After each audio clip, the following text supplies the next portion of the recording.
Dismantling the Culture, from your book, Tom, Dismantling America, quote, "The great escape of our times is escape from personal responsibility," close quote.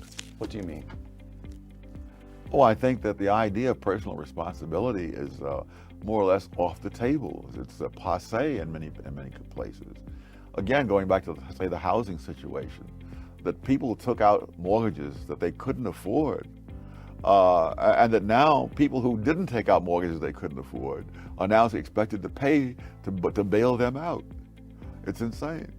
But you don't, they were duped by dishonest mortgage brokers, no? Oh, there was enough dishonesty to go around. We needn't single out mortgage brokers. No, that's the narrative. The fact of the matter is that speculators took advantage. See, these things are put in these laws and policies are put into place, saying this is going to help the poor and the downtrodden.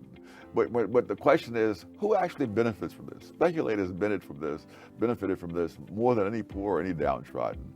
A speculator could come in, claim any income he wanted to claim in order to buy 3 or 4 houses. Nobody would verify the income. He would get them at teaser rates like 2% per year. And he didn't worry about that going up later because he was going to sell a house beforehand. And so a lot of that was in there. The other thing is that it's a very complicated financial situation.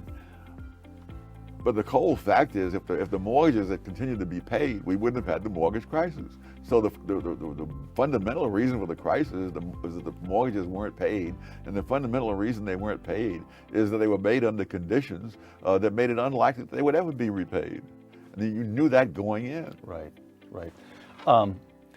Losing a sense of personal responsibility, you write, in Dismantling America places, quote, "a whole society in jeopardy." How is that the case? How do you draw a line from the mortgage crisis to the dismantling of the entire country?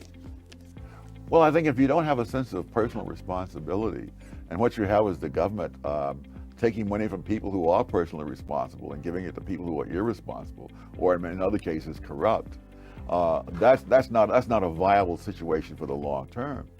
You're going to have ever more people being ever more irresponsible.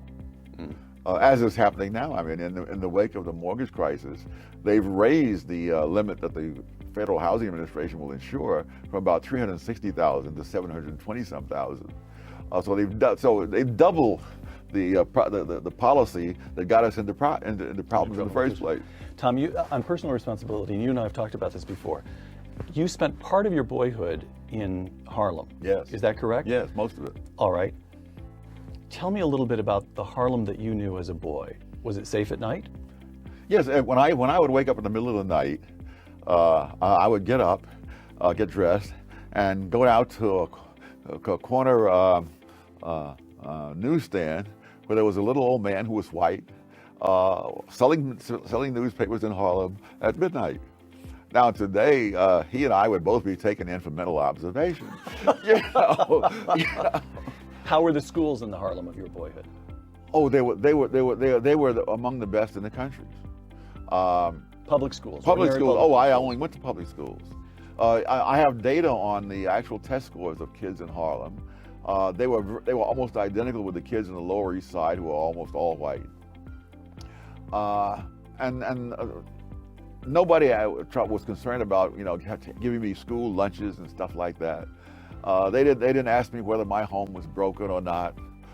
They just told me what I was supposed to do, and they made damn sure I did it. Do your homework, get your assignments in.